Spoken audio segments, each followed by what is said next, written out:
Hello. The point of this video is to teach you how to find the time since a previous event, and in such a way that it doesn't stop your program from doing other things. So this is a full program that does something. However, we're going to focus on a little bit. If you just get the little bits, you'll get the point of this. But I'm hoping by combining the important parts of this with the rest of it, you can see how it would be useful. So first important bits I want you to look at is right over here. So notice we're using our unsigned longs because we're going to be setting these using the millis command.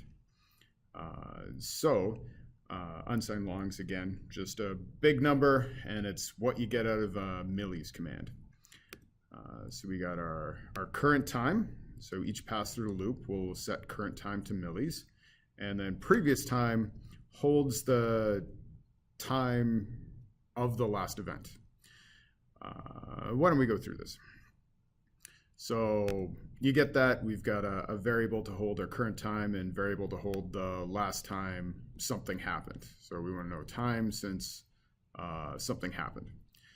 All right, so all this stuff is good for the overall program, but less important. So here's the important part. Just these two guys, just those two. Right here in our loop, every pass through loop, we set our current time variable equal to the millis command. So time since the Arduino was last turned on or reset. But if we want to find the milliseconds since, maybe reset, I should have maybe called it since event. I've used it already, so I'm not going to change it. So if you want to know the milliseconds since the last event, all you need to do is take your current time and subtract your previous time. Not so bad.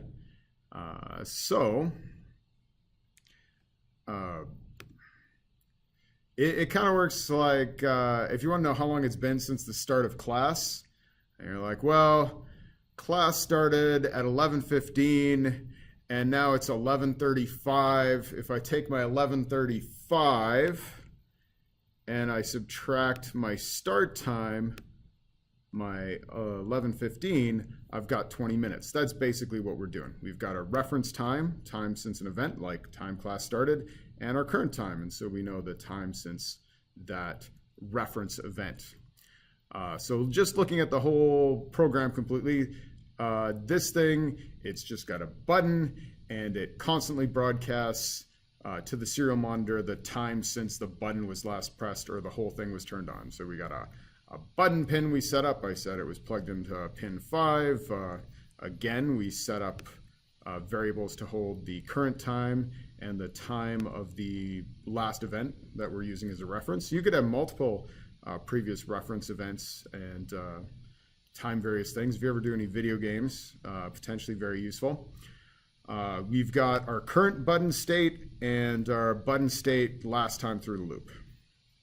And then in serial, we just start talking to the computer, and then we set our last button state to whatever the button pin is at currently.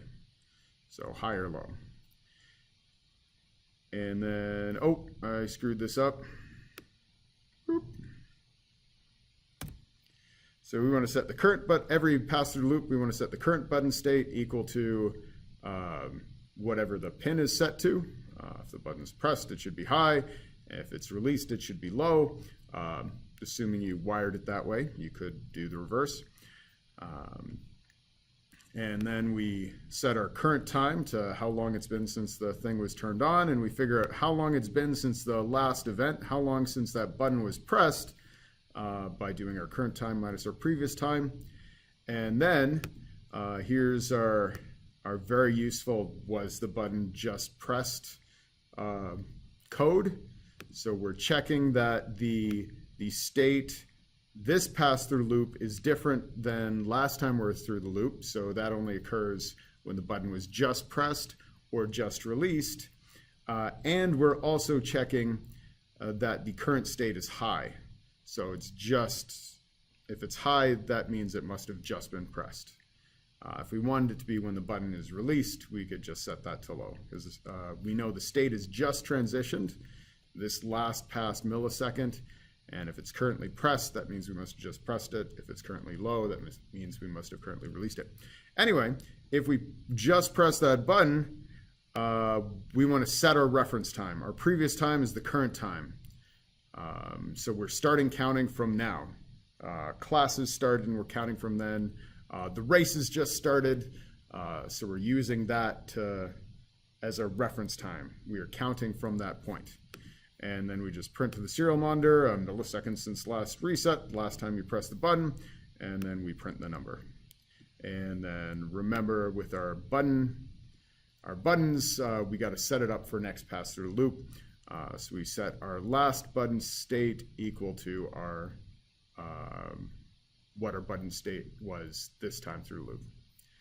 Anyway, that's my silly little program. Remember, current, or the point of this video is just figuring out how to find the time since a previous event.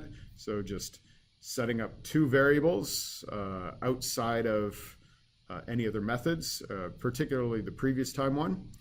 And then each pass through loop, set your current time variable equal to your millis. You could probably bypass that if you want, but it's a good design pattern. It's as efficient as you can get.